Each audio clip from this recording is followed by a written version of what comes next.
നമസ്കാരം.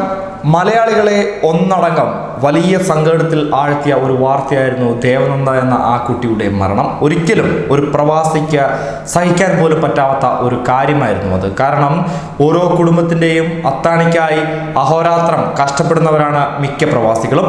കുടുംബം നന്നായി വാഴണം, കുട്ടികൾ നന്നായി വളരണം, അവർക്ക് നല്ല വിദ്യാഭ്യാസം ഉണ്ടാവണമെന്ന ആഗ്രഹത്തോടു കൂടിയാണ് മിക്ക പ്രവാസികളും സ്വന്തം നാടും വീടുമൊക്കെ ഉപേക്ഷിച്ച് അന്യനാട്ടിൽ കടന്ന് കഷ്ടപ്പെടുന്നത്. എന്നാൽ അത്തരക്കാർക്ക് ഒരിക്കലും സഹിക്കാനാവാത്ത വാർത്തയായിരുന്നു ദേവനന്ദയുടെ തിരോധാനവും പിന്തുള്ള മരണവും.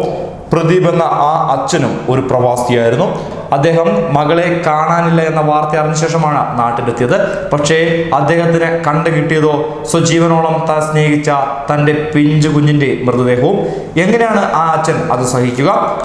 സ്വകുടുംബത്തിൻ്റെ നന്മയ്ക്ക് വേണ്ടി അദ്ദേഹം അന്യനാട്ടിൽ കിടന്ന് കഷ്ടപ്പെട്ടപ്പോൾ 3 മാസം മുമ്പ് പിറന്ന കുഞ്ഞിനെ ആദ്യമായി കാണാനുള്ള ഭാഗ്യം അദ്ദേഹത്തിന് ലഭിച്ചത് ദേവനന്ദയുടെ മരണം നടന്ന ദിവസമാണ്. അതായത് രണ്ടാമത്തെ കുഞ്ഞിനെ ആദ്യമായി കാണുകയും എന്നാൽ താൻ ജീവനോളം സ്നേഹിച്ച തൻ്റെ ആദ്യ കുഞ്ഞിനെ അവസാനമായും കാണേണ്ടി വരുന്ന ഒരച്ഛൻ്റെ ദുരവസ്ഥ എങ്ങനെ പറഞ്ഞാണ് മനസ്സിലാക്കുകയെന്ന് എനിക്കറിയില്ല.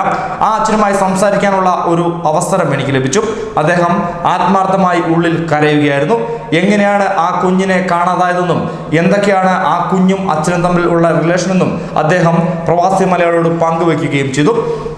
വിവാഹം കഴിഞ്ഞ് 5 വർഷത്തെ കാത്തിരിപ്പിന് ശേഷമാണ് പ്രദീപ് ധന്യ ദമ്പതികൾക്ക് ഈ കുട്ടി പിറന്നത്. ദേവനന്ദ എന്ന് പേരിട്ട അവളെ ഒരു ദേവതയെ പോലെയാണ് അവർ കാത്തു സൂക്ഷിച്ചതും. അതുകൊണ്ട് തന്നെയാണ് പൊന്നു എന്ന് വിളിപ്പേരിട്ട് അവളെ പൊന്നു പോലെ വളർത്തിയത്. പിന്നെ 7 വർഷത്തെ കാത്തിരിപ്പിന് ശേഷമാണ് 3 മാസം മുമ്പ് രണ്ടാമത്തെ കുട്ടി പിറന്നതെന്നും ശ്രദ്ധേയമായ കാര്യമാണ്. അവധി കഴിഞ്ഞ 10 മാസം മുമ്പാണ് പ്രദീപ് ഒമാനിലേക്ക് പോയത്. മകനെ കാണുവാൻ കൈനിറയെ കളിപ്പാട്ടങ്ങളുമായി എത്തണമെന്ന് തന്നെയായിരുന്നു ആ പിതാവിൻ്റെയും ആഗ്രഹം. പക്ഷേ നിറക്കണ്ണുകളും വെറും കൈയുമായി എത്തിയ പ്രദീപിനെ കാത്തിരുന്നതോ മകളുടെ ചേതനയേറ്റ ശരീരവുമാണ്. ദേവനന്ദയെ കാണാതായി എന്ന് അറിഞ്ഞിരുന്നുവെങ്കിലും വീട്ടിൽ വരുന്നതുവരെ പ്രദീപിന് പ്രതീക്ഷ ഉണ്ടായിരുന്നു. ഇപ്പോൾ ഈ അച്ഛൻ ഉന്നയിക്കുന്ന ശക്തമായ ഒരു കാര്യമുണ്ട്. ദേവനന്ദ എന്ന തൻ്റെ പൊന്നുമകൾ ഒരിക്കലും ഇറങ്ങിപ്പോവില്ല. അവളെ ആരോ അപായപ്പെടുത്തിയിരിക്കുന്നു. കാരണം അത്രത്തോളം അച്ചടക്കവും സ്വഭാവ ഗുണവുമുള്ള ഒരു കുട്ടിയായിരുന്നു അത്. എല്ലാ ദിവസവും ഞാൻ ദേവനന്ദയുമായി സംസാരിക്കുമായിരുന്നു.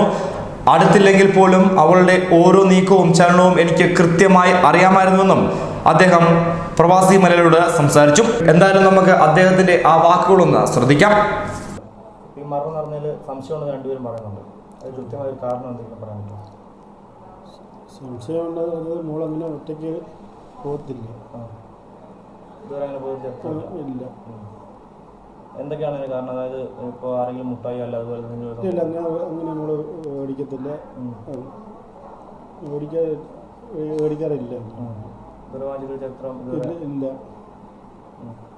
പിന്നെ നമ്മൾ അവർ കളിക്കുവാൻ വീടിനകത്തുനിന്ന് കളിക്കും, റോഡിലോട്ട് പോയി കളിക്കത്തുന്നു. വീടിന് പുറത്തു വരെ ഇതുവരെ ബാക്കി കുട്ടികളെ കാണുമ്പോഴോ അങ്ങനെയൊന്നും ഇല്ല. ഇല്ല, ഇവിടെ ഇതുവരെ അവിടെ അപ്പുറത്തുള്ള കുട്ടികൾ ഇവിടെ വീട്ടിൽ വന്ന് കളിക്കുകയും ചെയ്തു. സ്കൂളിലൊക്കെ പോകുമ്പോൾ എങ്ങനെയായിരുന്നു കുട്ടികൾ? സ്കൂളിൽ വൈഫിനെ ഇവിടെ ഇല്ലാത്തതുകൊണ്ട് കുട്ടികൾ എനിക്കങ്ങനെ ഇല്ലാത്തതുകൊണ്ട് കറക്റ്റായിട്ട്. എന്നാലും കുട്ടികളെ സംസാരിക്കും, ഡെയിലി സംസാരിക്കുന്നൊക്കെ ഞാൻ കേട്ടുള്ളത്. എല്ലാവരും കാണുക, നല്ല പരിചയക്കാർ കാണുന്നതൊക്കെ സംസാരിക്കുകയൊക്കെ ചെയ്യും. അല്ല, അച്ഛൻ ദേവനന്ദയെ എപ്പോഴും വിളിച്ച് സംസാരിക്കും. ഞാൻ വിളിക്കും, മോളെ വിളിക്കും. കേരളം കിട്ടും, വിളിക്കും. സന്തോഷം തന്നെയായിരുന്നു. സന്തോഷം. അന്ന് സംഭവം ദിവസവും ഞാൻ വിളിച്ചായിരുന്നു. ഞാൻ ഉറങ്ങുമായിരുന്നു രാവിലെ.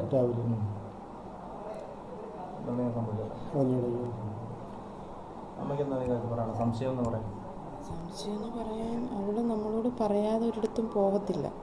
വീട്ടിൻ്റെ മുറ്റത്ത് റോട്ടിലോട്ട് ഇറങ്ങിയാൽ പോലും എന്നോട് പറഞ്ഞിട്ടേ പോകത്തുള്ളൂ. അതുകൊണ്ടാണ് സംശയം എന്ന് പറയുന്നത്. പ്രദീപ് പറഞ്ഞ മറ്റു ചില കാര്യങ്ങളുണ്ട്. ദിവസവും രാവിലെ 8 മണി കഴിയുമ്പോൾ വീട്ടിലേക്ക് വിളിക്കും. മകളുമായി നിരന്തരം സംസാരിക്കുകയും ചെയ്യും. ഞാൻ പറയുന്നത് പോലെയെല്ലാം അവൾ അനുസരിക്കുമായിരുന്നു. കളിക്കാൻ പോലും വീട്ടിൽ നിന്ന് പുറത്തു പോകാത്ത ഒരാളാണ് ദേവനന്ദ. കുട്ടികളെ വീട്ടിലേക്ക് വിളിച്ചു വരുത്തിയ ശേഷമാണ് അവൾ കളിക്കാറുള്ളത്. മകളെ കാണാതായ വ്യാഴാഴ്ച രാവിലെയും ഞാൻ വിളിച്ചിരുന്നു. അപ്പോൾ ആ കുട്ടി ഉറക്കം എഴുന്നേറ്റിരുന്നില്ല. തലേന്ന് സ്കൂൾ വാർഷികമായതിനാൽ നൃത്തം ചെയ്തതിന്റെ ക്ഷീണത്തിൽ ആ കുട്ടി ഉറങ്ങിപ്പോയിരുന്നു. 10 കൂടി വീണ്ടും വിളിച്ചപ്പോൾ അവൾ അമ്പലത്തിൽ പോയി എന്നാണ് അമ്മയും മറ്റും പറഞ്ഞത്. ഖത്തറിൽ ജോലി ചെയ്യുന്ന ഭാര്യ സഹോദരനാണ് പിന്നീട് വിവരം ഇദ്ദേഹത്തെ അറിയിക്കുന്നത്.